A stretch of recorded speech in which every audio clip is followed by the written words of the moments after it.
from the 40% of you who have still not subscribed to the Ethicsverse. Welcome to the coolest place to be every Thursday at noon Eastern. If you think fixing our workplace will fix our world, let's get a massive round of applause for us. We broke our goal of 1,000 attendees last week, okay? First time ever on a non-Ethicsverse day.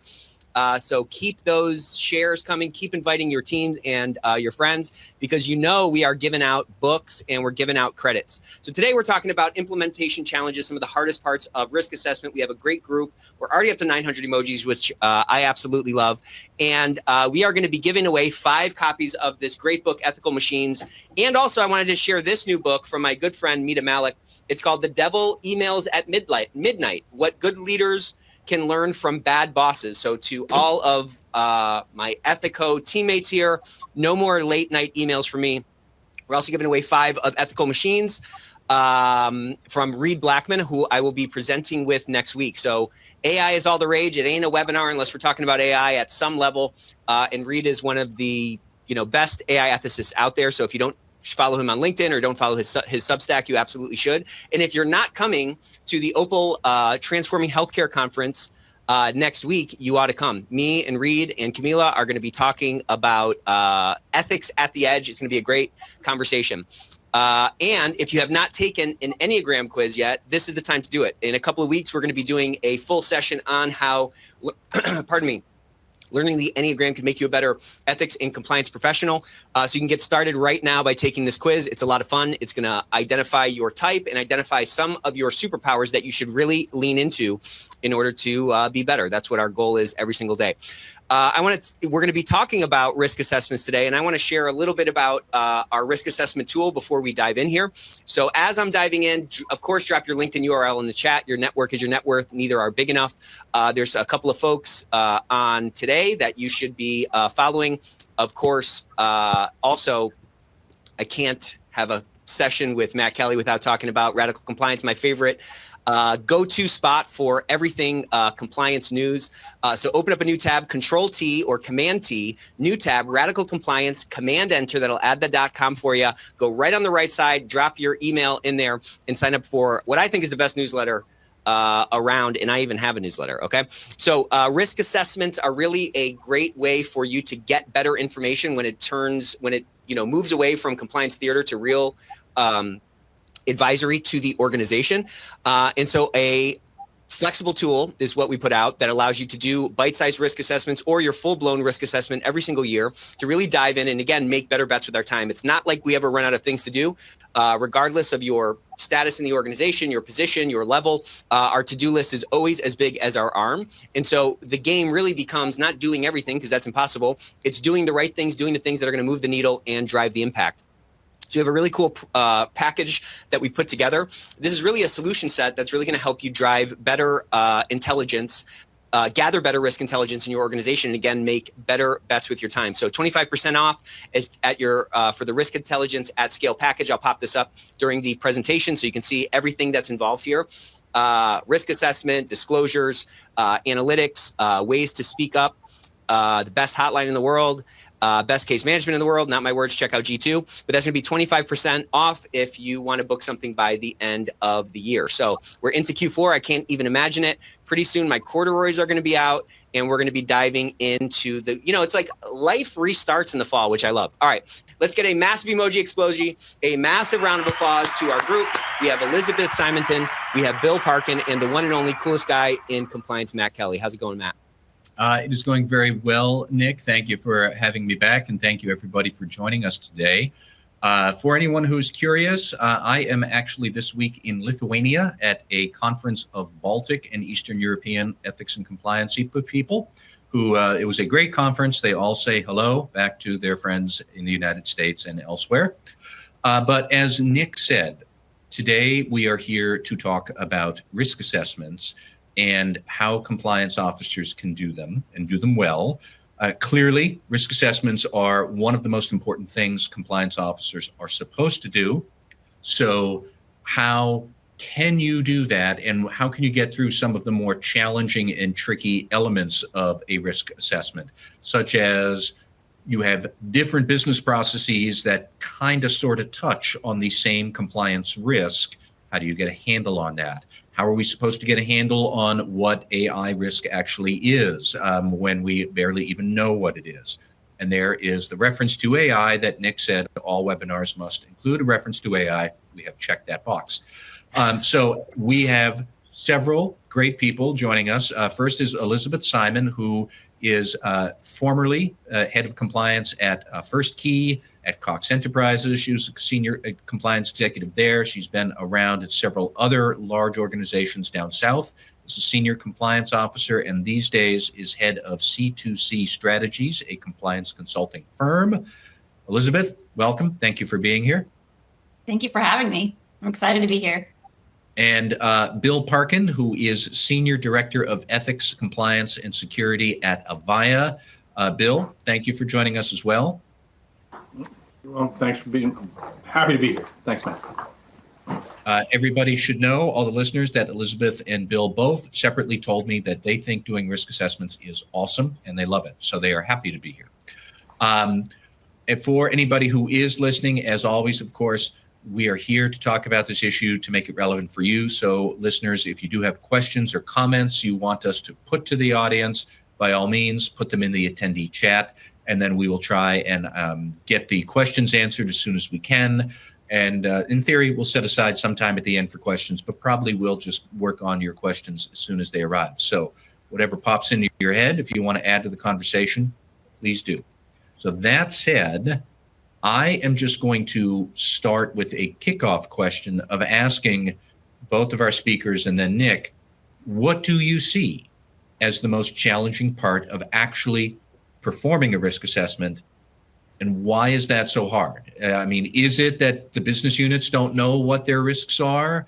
Is it that you don't know what their processes are? Is that the risks are scattered and you don't know how to pull them together? Is it something else? Is it something more technical about tracking risks? Like, Elizabeth, I'll ask you first, and then Bill, like, what do you see as the big challenge and why?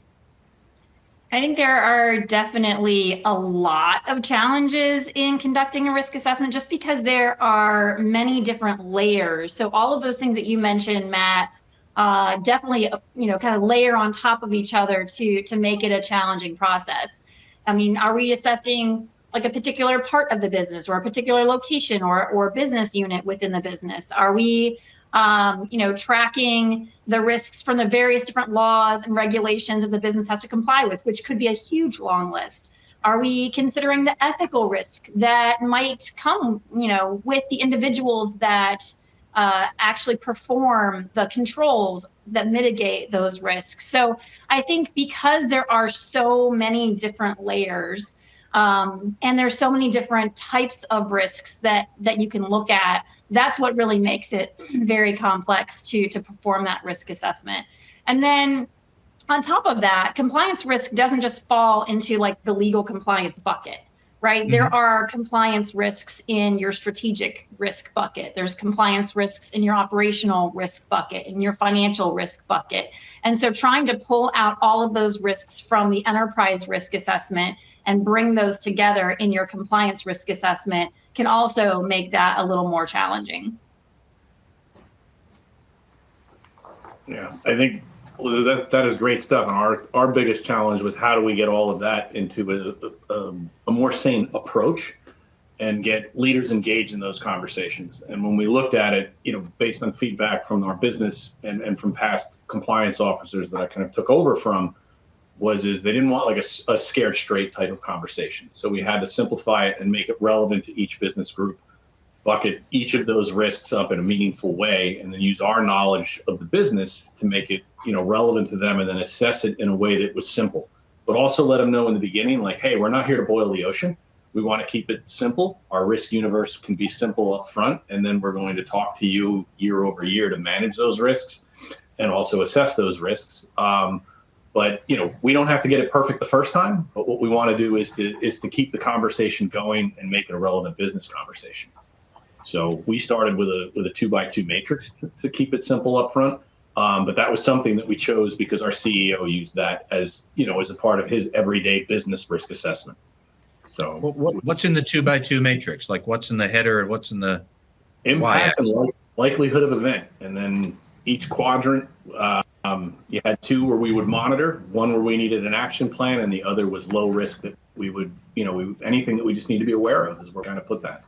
Okay. So kind of help us bucket things in a way where everybody knew, the things that we needed to act upon, and then they could assign us an owner to work with throughout the year for the high risk, which was. Yeah, I'll jump in because I actually did a presentation at the Ignite conference earlier this week, and we talked about that 4-quadrant way of managing risk, and that low quadrant where a lot of people just kind of glaze over it. That's really where our auditors should be going in and auditing the effectiveness of the controls that bring those risks down into that low bucket. And I think that's something that the internal audit teams oftentimes miss because they're always looking at the red and the high. But those high highs are really more of a consulting or advisory type engagement opportunity versus the low lows, where we're really relying heavily on those controls. That's really where the audit opportunities really lie. And I think that's a big miss with a lot of internal audit teams. And that's because, presumably, to your point, those controls sort of brought it down. And so you have to kind of validate that those controls are working so you don't get a false positive, essentially. That's a low risk issue. Nick, give me some of your take here, because I love all of the attendee chat about what people are chiming in on. Some people talk about the coordinating, compliance, and internal audit. Some people talk about assigning ownership after you have defined and quantified the risk. Somebody else talking about general education. But what's your take on where the obstacles are or what people trip over? So one thing that Bill touched on, I think, is really important, which is making risk assessment a living conversation, not like a check the box exercise. I think the key is to try to embed sort of risk thinking into how people think, how leaders throughout the organization are thinking on a daily basis. I think there's also this sort of translation, call it, this translation problem. Risk professionals, I consider ethics and compliance to be kind of a risk function. I think risk professionals, we tend to think in probabilities and controls. I mean, think of the conversation we just had a minute ago. I think business leaders think in kind of different terms. They think in, opportunities and obstacles.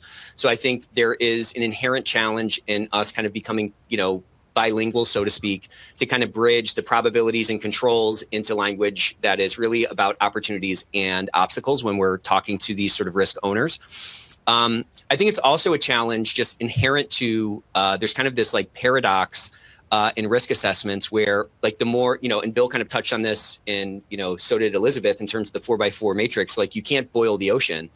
I think the more comprehensive we try to be and, the more we try to list out every single risk, the less useful the risk assessment process and the risk mitigating sort of plans afterwards end up being.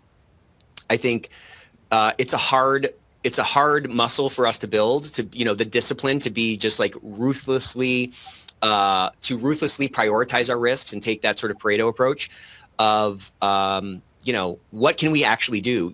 There's kind of a corollary to this in our last episode last Thursday with the one and only Allison Taylor. I referenced how during the ESG days, she said that, we as an industry run the risk of killing ESG by it turning into a marketing exercise where we're putting out all these claims that we can't actually do anything for. She instead tried to encourage organizations to really focus on 3 or 4, ESG initiatives that they could actually get done. And I think that's great advice from a risk assessment and a risk mitigation perspective as well. A department can transform itself over 90 days, let's say, but they can't transform across 5 or 6 different things. Focusing on one thing over kind of a quarter long or maybe 2 quarter long time period can allow us to really transform a business. So I think when we can prioritize and really be ruthless about prioritizing risks, there's a lot of good that can come from it. And the last thing is, I think, kind of a framing issue. So I think, imagine if our risk assessment process was really not, the drive was not to identify risks, but instead was to kind of increase the level of risk, literacy across the organization. I think that is a skill set that we can help develop in other people, other leaders in the organization. And I think shifting that mindset can really transform how we might go about our risk assessment process. So those are a few of the kind of challenges that I see that we have to kind of get right in this new chapter of ethics and compliance. I don't want to get too much ahead of ourselves, but Elizabeth, I did just want to pick up on your point about looking at the low risks and having internal audit check on those. It reminds me of one thing that has stuck with me for 15 years since a chief audit executive at a large bank back then told me, and think about the timing of that. So this was 2010, right after the financial crisis, and this was a bank that had a rough time in the financial crisis. And he said that I am less worried now about the red zone risks because I already know everybody else is also looking at those. Yep. But we had overlooked our green risks and they went from green to yellow to red in the blink of an eye in 2008. The bottom fell out from that bank. They spent years trying to recover. It was an excellent point, and you're essentially making the same one there, that we need to keep in mind where we should be keeping our focus, but what internal audit could do to make sure everything else is, that the guardrails for the other areas are still working. Here's a question. Can I jump in again really quickly? Because I want to respond to something that Nick said earlier. I completely agree that we want to prioritize the risks, and having that comprehensive risk assessment and that heat map is going to help us to prioritize the risk, whether it be looking at those high risks or auditing those low risks. But one thing that you said, Nick, was sometimes we have a challenge because we have so many risks. But if we don't have the comprehensive risks in the risk assessment, then we do run the risk of having gaps in the process and missing something that might happen. So to your point about the bank, that their low risks ended up becoming a high risk, if we don't have that comprehensive risk assessment done on an enterprise level, then we could very easily miss the next thing that's going to be coming out around the bend. So I have a list of 150 different risks and risk descriptions that I provide if anybody wants it. You can connect with me on LinkedIn and I can provide that to you for free. And that's just 150 risks that almost every single company is going to have like baseline. And then you'd have to go back in and look for what are your operational risks that are company specific or industry specific or whatever. But it gives you a good baseline. And 150 is a lot of risks. Yeah. So I wouldn't go to the business and say, let me look at all 150 risks with you, because that would take forever. It would be ineffective. Like, it just wouldn't be good. But having that comprehensive list of risks is going to bring those risks to the forefront that you may not have thought of if you didn't have that full comprehensive risk list. So just something to think about. Yeah, it's a good point. And it feels a little argumentative. I'm just kidding. No, I think it's a good point, because like, we have to know what all the risks are. I think the point I was trying to make, which might be wrong, but like, having a massive list of 200 risks that nobody references is, in my mind, inferior to a dialed in risk, register or, list of risks of maybe 20 that actually drive decisions. Like, we have to change the behaviors in the organization. And I think, to your point, there's a lot of like back end work that we can do to like rule that out, to apply this pattern recognition that we're kind of employed for. Yeah, so it's probably you're right, I'm wrong, you're smart, I'm dumb. Because I completely agree with the prioritization of risks, because you can't do everything, right? You have limited resources in the business to actually put, time, people, et cetera, to initiatives that will mitigate the risks. And so you have to know what those high risks are, so you can start putting those resources to get those, out of the high, out of the red. But in order to know that, you have to make sure you're including all of the risks that 100%. Might occur in your business. Right. So here's a question, and Bill, let me put it to you. Somebody who had written in to ask, are you using a qualitative approach for identifying risk levels, or a quantitative approach, or are you using a hybrid? Bill, let me ask you how to answer that. And I know you're probably going to say something like it's both or it depends, but I am curious what you say, because it strikes me that ethics risks, I'm guessing those are more qualitative but you're also in charge of security at Avaya, and I'm guessing that is more quantitative. And I might be wrong on that, but that gets to the whole point of our discussion here today: is how do you figure out what the structures are to build? Qualitative versus quantitative is one of those questions you have to answer. So what would you say? It is a hybrid approach. I think when you look at the risk universe, there's a lot of homework that needs to be done. So those lists that Elizabeth mentioned, and the universes that Nick was talking about, we looked at those, and then we also talked with internal audit. Like the previous session on COSO, it's like my internal auditor was my best friend, and we had very, very head-to-head conversations on what risk levels were and things like that. But we did a lot of homework with internal audit and with my peers within a legal organization, because I'm not an attorney. We needed to know what regulations impacted our industry, and how do we frame out the conversation with each leader, because it's different. HR risk is different than product risk or services risk and things like that. And if it needed to be quantitative, like FCPA, like, okay, low likelihood, high probability, like we need to manage that, but it's out there. Even in a residual thing is high, and we need to be aware of that. When you look at, data breach was very much there, because there's a reputational risk part of it. How do you assess that? And over time you find that the perception of that changed, because in the beginning that made headlines. 3 years later, it's a blip. Like, the news feed changes so quick. But still, you had to be aware of it, and it affected your brand. So we did a lot of the legwork in the background to facilitate those conversations, and we really wanted the increased ownership. So, like, we didn't let the leader gloss over forgetting a risk if a lawyer told us, like, hey, this needs to be in the universe. But we wanted them to assess it, and that's why we also, look, like, it could be qualitative or quantitative. I don't mean to, like, dance around it, but it was very simple of what's the likelihood of it happening and the impact, and then we gave 5 impact categories that ranged from, could we get in trouble legally? Did it affect our brand? Could it affect our financials? Or get us some bad press? So, but we wanted them to decide that and then incorporate that, and that decided our action plan going forward. But how do we get the business units to contribute thoughtfully on the likelihood part? I'm guessing that most of them could foresee what some of the consequences are, but if you ask them, well, is this really going to happen? A lot of them say, well, in my team, of course not, or something to that effect. Yeah. Bill, I'll let you pick up on that, and then Elizabeth, I'd love to hear your take on all of this too.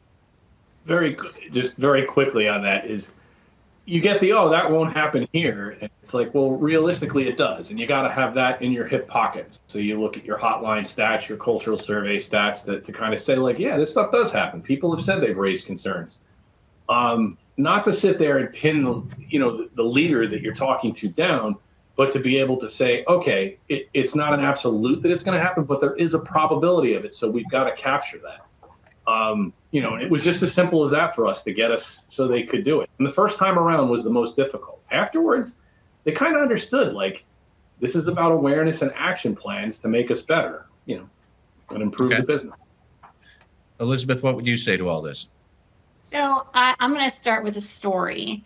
My last company that I came and they had a risk assessment, and they used a 3-point scale, high, medium, or low, for likelihood and impact.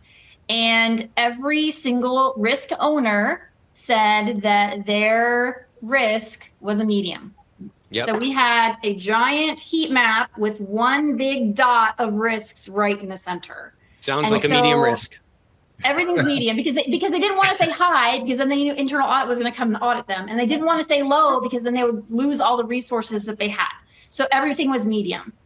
And so I came in and I said, this is not going to work. We are going to actually do quantitative, objective criteria for likelihood and for impact. So when we changed it, I had 3 different criteria for likelihood and 4 different criteria for impact. And each of those criteria had 5 different possibilities. So it wasn't just high, medium, and low. It was 1 through 5. Mm-hmm. And when I implemented that across the business, the risk owners could really determine easily which of the numbers to select, because we put numbers behind it. So yep. with the financial impact, we said, what is the materiality level that our external auditors are using for our financial statement audit? We're going to put that as the 1 to 5 scale.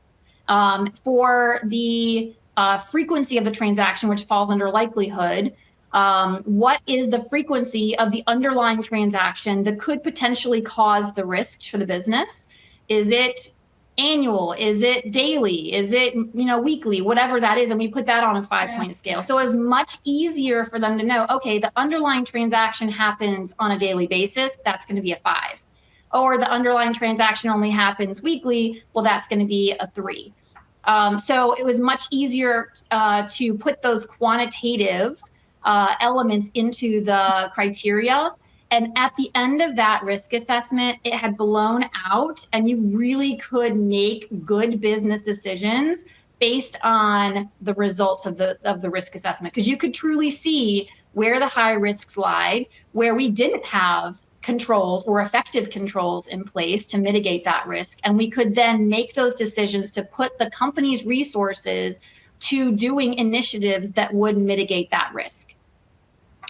I love that. I love that approach, because you're taking something that, Frank just said this in the chat, and I think he's right. At some level, it's kind of at its base, kind of subjective, right? It's a subjective assessment of something. And so you did something to help make the quantification of this sort of inherently subjective thing a little bit more objective, right?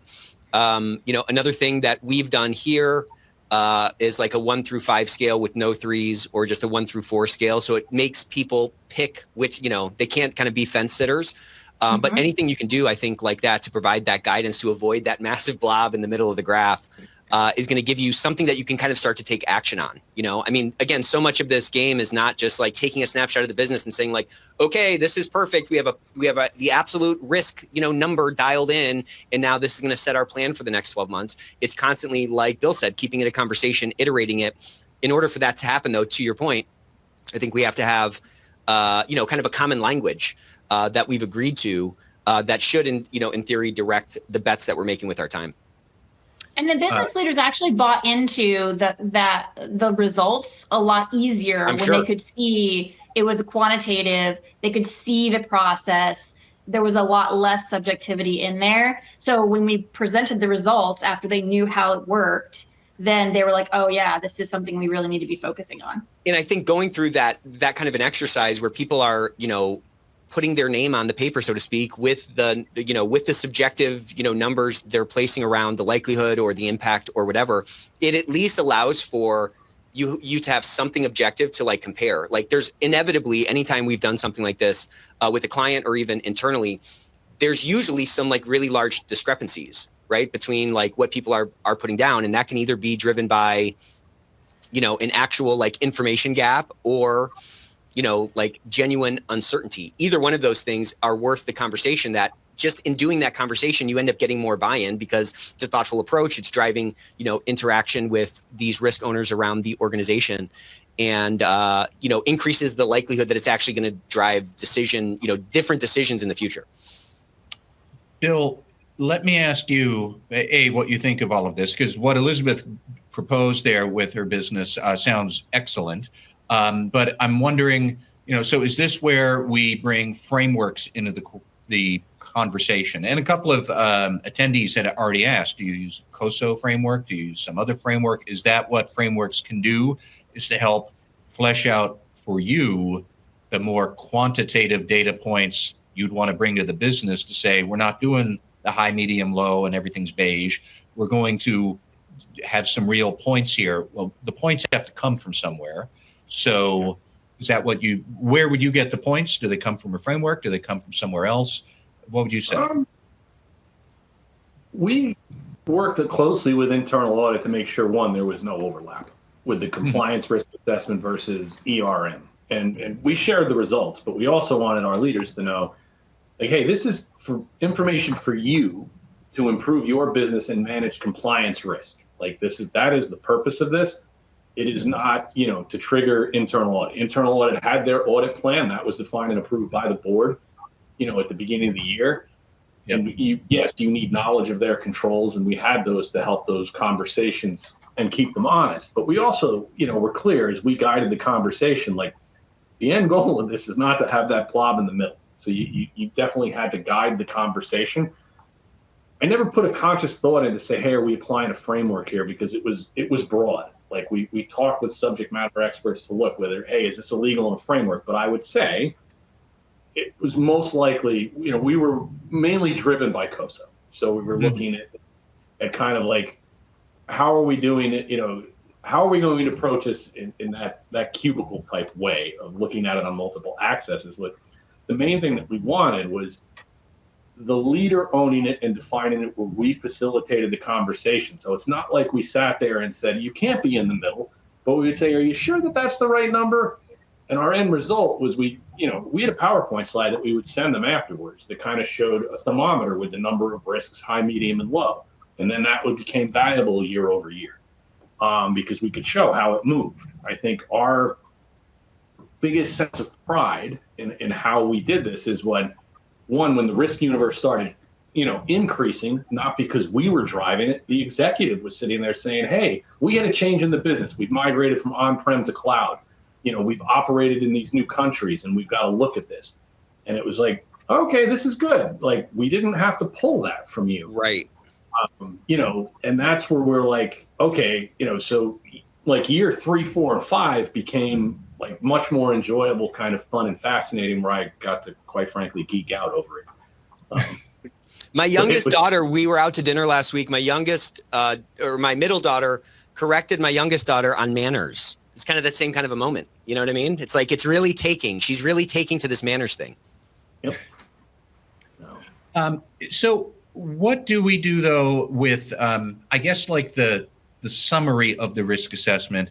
If you have a couple of different divisions and all of them are experimenting or they're incurring some sort of a risk, well, I guess what I'm trying to ask is, how do you sum up all of the risk values you have across the enterprise to say that this therefore is going to be our biggest thing, because it exists across these 5 different business processes in different ways, but when you total them all up, suddenly we see this isn't a green risk or a yellow risk in 4 different business processes. It's a red risk for the whole enterprise.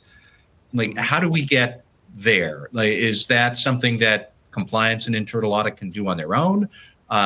What's that process to be able to get that more holistic risk assessment? Elizabeth, what would you say? I think it depends on how your organization is structured. So if you have an ERM department that does the enterprise risk assessments, because we're talking compliance risk assessments and enterprise risk assessments are 2 separate things. They are related, and they should be, like, the compliance risk assessment should be rolled up into the enterprise risk assessment. Some companies have actual good quality enterprise risk assessment departments or enterprise risk management departments that don't just do insurance. Other companies, if you have a risk or enterprise risk department, it's basically the people that do the insurance, which is only one of those 4 quadrants that Bill was talking about. And that means if you're a company like that, that means that internal audit or compliance does need to, take care of the rest of the quadrants, right? Because we don't have an organization that does that. The way that the methodology that I use is it all rolls up. So you might have, for example, product regulation risk might be a risk on the enterprise risk assessment. And then when you drill down into that product regulation risk, it's going to be all of the regulations that are related to the products and services that your company provides or sells.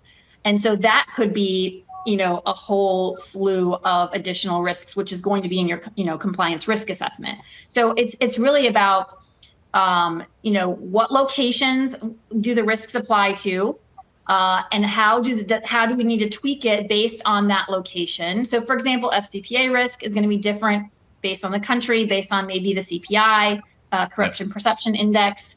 There's things that you can bring in from the outside to make those determinations of the location risk for a particular risk within the assessment. But ultimately, it all needs to roll up into that enterprise risk assessment.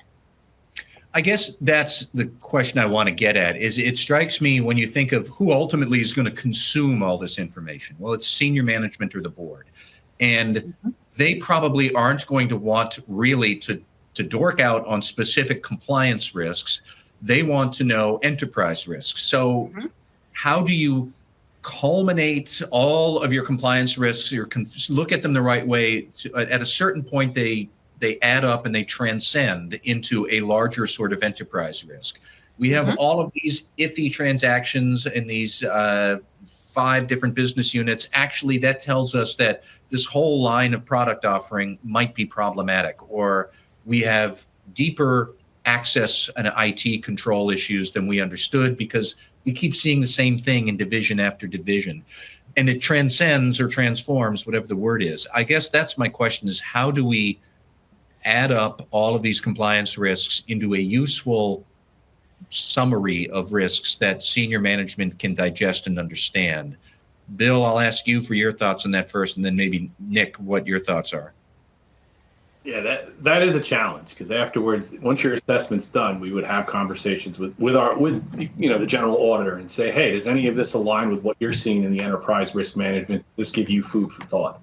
Yeah. And then we would, I would meet with the attorneys to say, hey, what do you guys think? Like these are the results we got. Are we missing anything? Do we see stuff that we need to address? And the conversations would go that way. What would wind up going out, to the board was a summary slide that would say, that was more indicative of, hey, we had a conversation on compliance risk.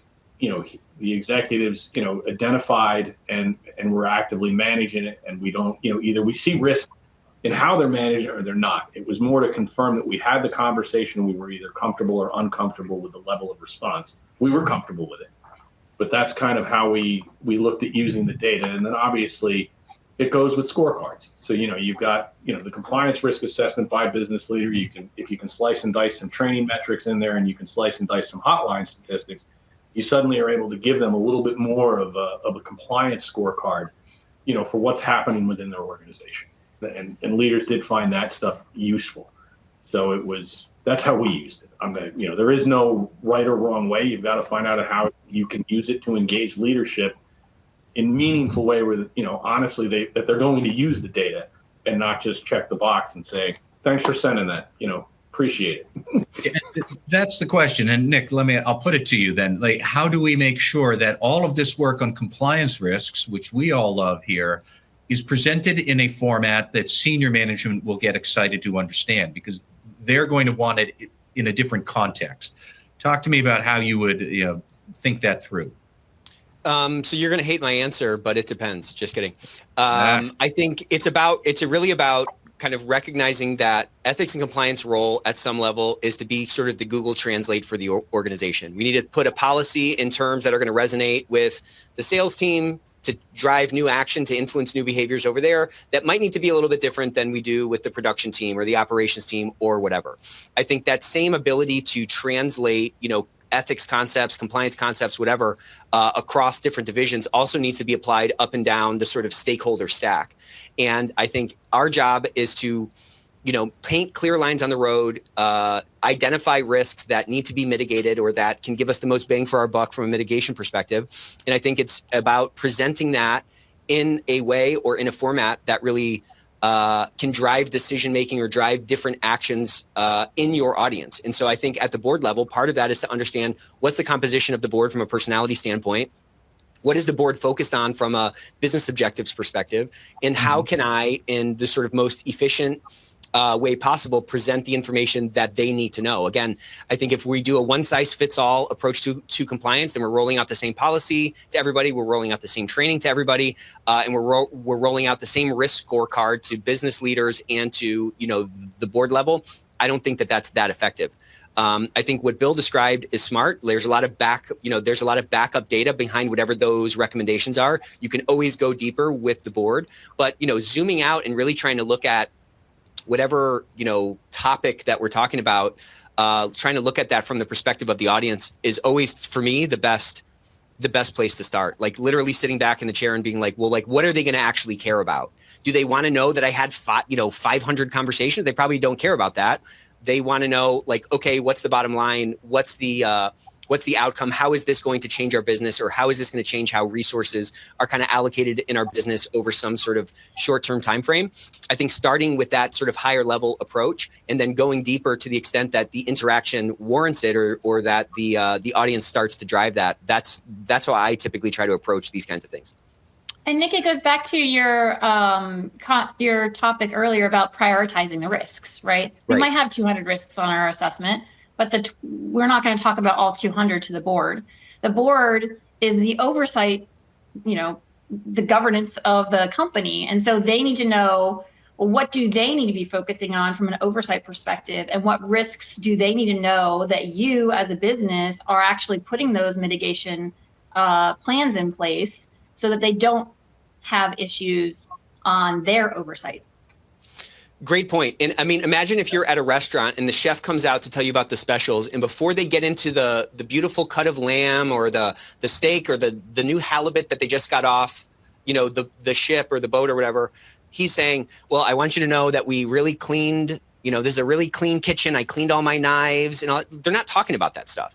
That's a foregone conclusion. And I think when we come to these kinds of conversations that are maybe, with a board level or with somebody with more power inside the organization, and we start talking about how clean our kitchen is, we really kind of compromise a lot of our credibility. We want to your point, like, it's incumbent on us to help steer the organization. And if we want to be viewed as, trusted advisors in the organization, we have to show up as an advisor, not as like a little kid, saying, hey, come and check if I made my bed appropriately. You know what I'm saying? Like it's our job to translate that for them. It's our job to understand the audience. It's our job to understand the objectives of the business. And it's our job to translate all the work that our team is doing and all these 500 conversations that we're having, on this topic into something that's bite-sized that they can actually digest and that is going to, occupy some space in their mind.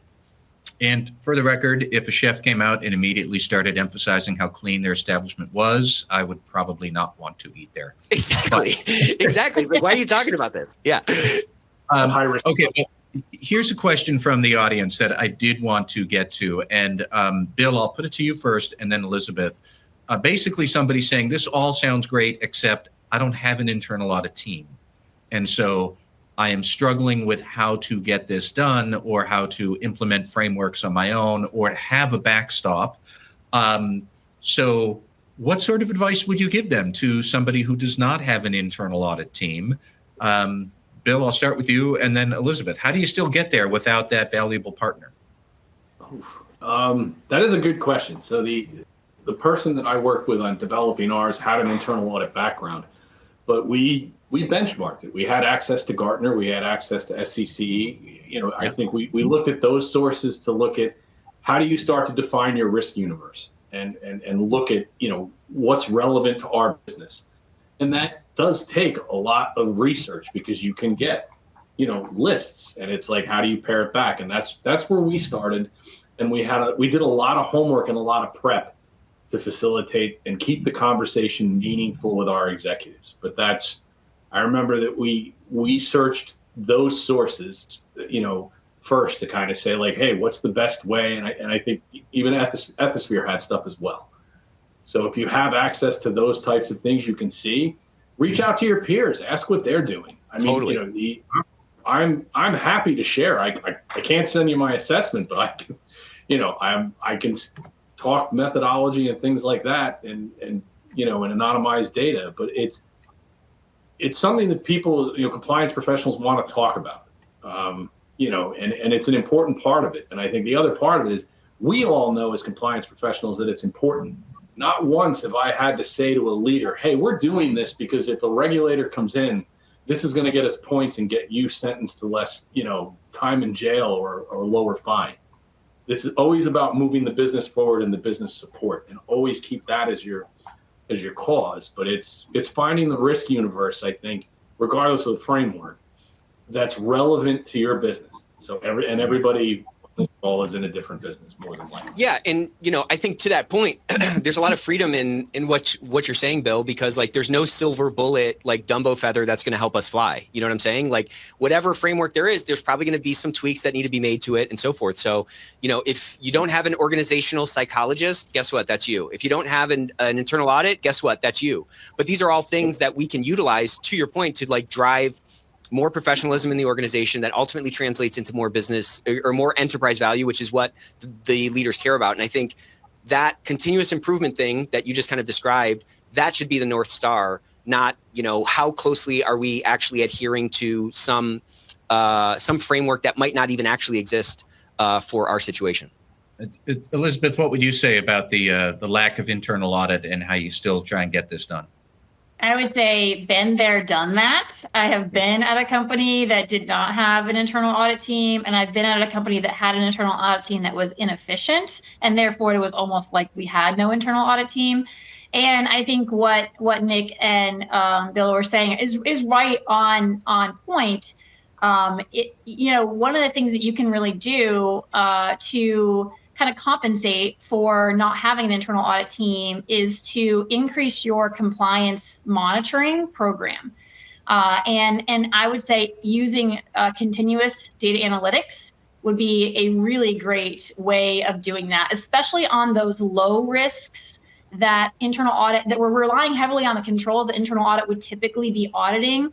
Is if you can put continuous monitoring in place around those particular risks, then you'll also be able to have a good continuous monitoring program that you can then share the results with your board or your audit committee as well. So supplement your ERM or your compliance risk assessment with those data analytics on the low risk areas that we're relying heavily on those controls.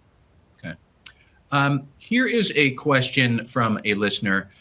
How do you deal with compliance risks that are consistently rated high, but for which no additional mitigations exist?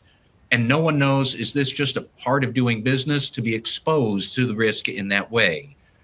Now, I'll be honest, I'm not entirely sure what a risk like that would look like, that it's consistently high, but you don't really have any mitigations to put around it. But I'll just take that maybe there are risks like that. What do you do with that? Do you challenge the notion? Do you quantify it somehow and then just permanently paint it red? Do you do something else? Elizabeth, I'll start with you and then Bill and then Nick, but any thoughts about that? Yeah, so I think some of those risks might be external risks. So you can't impact a lot of external risks, but you can plan for situations where those risks do take place. So it's almost like when you're looking at controls, you've got preventative and detective. It's almost like an after the fact type of thing. So reputational risk is a really good one. I mean, you can put some controls in place for sure for reputational risk, but to some extent, you also have to have that continuity type plan for if something happens from an external perspective, how do you respond to that risk? So having that as a control within your risk assessment can help with some of that. And again, it depends on what the risk is, but I would say based on the description of what they're saying, I think it would probably be more of an external risk because it's difficult to manage. Geopolitical, like what do you do with geopolitical, right? That's an external risk that you can't really control within the company. You can have responses to, and depending on what your business does, you might have the ability to put some controls in place, but a lot of that is very external in nature. So it's difficult to control that particular event or that risk, but it's about how do you respond to that risk when it happens. To that point, I know the IIA, the Institute of Internal Auditors, they put out a report maybe last month or so where they did say geopolitical risk was the most rapidly rising risk for most organizations, and yet the internal auditors had that ranked as a relatively low priority. And I don't know, maybe it's because you can only do so much with an external risk. But Bill, do you have any other thoughts about this sort of mitigationless risk, and what are we supposed to do with that? I think we had many things that were high that we monitored that were, the cause of it was external. So a lot of it is in our go-to-market. We rely on resellers. That was one thing that, we looked at as just, it was, no matter how many controls we put in place, it was high because we couldn't control the reseller. We had their behavior was dictated by themselves, but that could introduce like FCPA risk or antitrust risk. We use that as a reminder to the business to say, hey, we've got to make sure that we don't cut back on the controls, and that the messaging to our resellers about complying with our policies and things are there. But it was making sure that reminder was there. The other thing that that popped up into that quadrant, GDPR data breach. People were kind of paralyzed by the potential fines for a GDPR violation, and particularly if it happened as a result of a third-party data breach. So those are the types of things that are there, and we used it as a way to constantly remind, like, hey, it's okay that it's there, but we have to maintain visibility to it, and we've got to make sure that there's controls in place where we're constantly monitoring and keep it top of mind. So it can't be up there and forgotten about, I think was the way that I would look at that. Okay. And maybe look and see where you can transfer some of that risk to a third party. So those examples that you gave are great. You might be able to put indemnification in your contracts. And then that transfers that risk to another party versus having you hold all of that risk, depending on again, it depends on what the risk is that is unmitigable, if that's a word. Yeah. New word. I love it. Yeah. I like it. All right. And then there was one other question I also wanted to ask here from a listener. Talking about timelines to get risk assessments done. And they're basically just asking, is 90 days to work on 3 or 4 risks enough time for business owners? I don't know. I would think maybe it depends on the size and complexity of the business, and that could be quite varied. But what would you each say, Elizabeth and then Bill, like on, how much time should you expect to use to try and get through these exercises? Yeah, I mean, it really does depend. And you have to keep in mind that the business still has to do their day job, because that's what's making the money for the business, in addition to putting those controls in place and helping to mitigate that risk. So it depends on, are they sufficiently resourced? Are there initiatives that are going on already on top of this? Is it busy season for them? We had an issue where in my previous industry, summertime was busy season, and everybody's tried to put all these initiatives on the team that does all the work over the summer, and it just wasn't possible for them to get done. So we started putting, training around a certain thing to mitigate a risk in April, right before busy season. And at the end of busy season, it still was, we're not compliant, because they're not going to remember the training at that time. They've got so much stuff on their plate. They've got all the different things. So timing, it really just depends. Okay. Yeah. Bill, any other thoughts on the timeline? 90 days is more than reasonable, but it does depend, because you've got a number of factors that go on within the business, and then also just what risk are you addressing, and what's the urgency based on the feedback. So we would have a conversation about what a reasonable time period was to address it. Okay, so, and now, Nick, I wanted to ask you about a comment from Wendy that you just gave the thumbs up to. So, but for everybody listening, here is what Wendy had written in. I found when people rate a risk, what they're actually rating is the residual risk, because in their minds, they've already considered the likelihood and the impact and the controls that they think everybody knows, and usually other people don't. Nick, tell me a bit more about that, because I think it's an excellent point that we sometimes are asking people, and they think everybody knows this stuff when of course nobody does, or vice versa. We think everybody knows this is so important, and we're astounded to find people don't. But it just strikes me as a really good point. What are your thoughts about that? Well, I mean, I think it goes back to a word that Bill said in the beginning of this episode, which was conversation. And I think when there's a conversation, and you're not just sort of relying just on a form, when there's a conversation with that risk owner or with that person that filled it out, you can ask those kinds of questions, and you can get deeper understanding about how they're looking at risks within their own operation, their own department. I think we all kind of take for granted, like, what is basic, everybody knows this. And everybody doesn't know it, like things that we take, that every compliance person knows, maybe the average, middle manager doesn't know, and they don't even think about it. And the same is true kind of on the other foot. And so I think having that conversation and walking through the responses that folks put in to that risk assessment can do a lot to uncover like what changes might need to be made, or they might surface different issues that weren't even on your radar. And again, it was said earlier in the chat that so much of this is like inherently subjective. Like you can't, you can quantify somebody's like body mass. You can't quantify somebody's like risk tolerance. There's not like a number that corresponds with that. So it's really kind of inherently subjective. And when you can get a better understanding on what went into the rating that somebody had and what layer of risks, so to speak, as she kind of outlined in her comment, what layer of risk we're really talking about, it's going to shed some light on what role that rating should play in the sort of aggregation of all these responses across the organization. All right. So we have only a few minutes left here. I guess I'm going to move on to sort of a closing question for maybe Elizabeth first, and then Bill, and then Nick, I'll let you wrap things up. But what would your parting advice be to everybody who is struggling with risk assessments? And let's assume, for the sake of this question, you cannot necessarily depend on a good relationship with internal audit. Maybe you don't have one, maybe they're busy, I don't know. But like, give me your parting advice for people on how to approach this systematically to be able to get risk assessments done and done well. Elizabeth, what would you say? And then Bill, and then Nick, I'll let you wrap it up.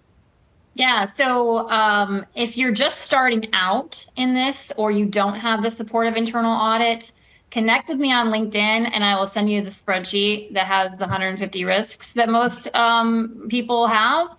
That will be a good starting place for you. But I think another challenge is maintaining that risk assessment on an ongoing basis. And as compliance professionals, we need to have our ears to the ground all the time, wherever the business is going, and identify the different changes that are happening in the world, in the company. I mean, if there is a major change to an economic environment, if there's a major change to a political environment, if there's a major change to an organizational structure, like all of those things need to be incorporated into the risk assessment. It's not just it's not just an annual thing or a quarterly thing. It's a constant thing. Anytime there's a change in the business or the environment around you, around your company, then you need to be looking at those risks within the risk assessment and making those updates, whether it be the risk owner updating that or whether it's you updating that. And then I 100% agree with Wendy on the business owners think of risk from a residual risk perspective versus an inherent risk perspective. And anytime I calibrate with the business, I do the risk assessment first, and then I take it to the business and calibrate. I compare my residual results with their results to get that to go through and calibrate those risks. So definitely agree with what Wendy said before. Bill, what's your parting advice? I think, do your legwork and make it a conversation that's relevant to the leader that you're engaging. I think, and then the ongoing calibration, I think Elizabeth said it best, is that it's calibrating, and it becomes a more meaningful conversation to help drive, your compliance program. It gives them meaningful data that they can act on. And just, if you're starting out, just keep it simple and start the journey and make it conversational in language that they can understand, key in on what's going to drive them to engage. And that avoids that big blob of medium risk in the middle, because you don't want that. You want them to know it's okay to have high, medium, and lows. It's okay to say, hey, we may not get this right on the first time, but as we do this year over year and we have meaningful conversation and we use this data, it's going to start getting better over time. Okay. So Nick, bring it home for us. We had great insights from Elizabeth Simon and Bill Parkin, but any other closing comments, Nick? And this has been great. Let's get one more emoji explosion, because this was really phenomenal. I feel like we could have gone another hour. Over 3,000 emojis, which is phenomenal. I judge everything by the emoji rate. So really appreciate you, Elizabeth and Bill, for coming on. I just want to kind of reiterate some of the things that were talked about today. I think, risk assessment, risk mitigation is where our entire industry is heading, and it gives us a common language to really speak to the business and really drive some action if we do it in the right way, in the right kind of a thoughtful way. I think it runs the risk of turning into compliance theater, where it's a big blob in the middle, as Elizabeth was saying, or it's just a box we check on an annual basis, and it's not driving actual action. So whether it's 90 days or it's 360 days to make meaningful progress on a particular risk area, I think it's incumbent on us to kind of drive that forward. I think using bite-sized risk assessments to follow up on your annual process on particular risks that really kind of fell into that 4-box quadrant can do a lot to, again, give us better information, better data to make better bets with our time. And I just want to remind us all that, like, it's on us. No one's coming. Okay. No one's coming for us. It's just us. So it's on us to make sure that we're de-risking the organization and adding that enterprise value by driving a higher level of quality through the company. If we think about fraud, waste, and abuse, like, these are just different forms of volatility in the operation. And when we can de-risk the company and we can lower that volatility, the thing that sort of fills in the gaps is a higher business quality, higher process adherence, obviously lower risk across the operation. So a lot of the things that we talked about today are, I think, actionable right off the bat. But I think it really does change. I think it really does come down to a different mindset.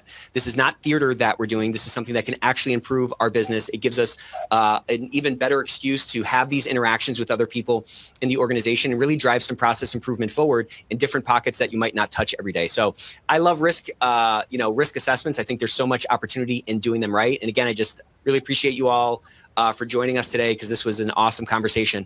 You can't miss next week. Next week, we're diving deep on Enneagram. So that's going to be a great session. Lots of slides, lots of visuals, and it's going to be a lot of fun. So bring all your friends, bring your team, and we will see you next Thursday at noon Eastern. See y'all.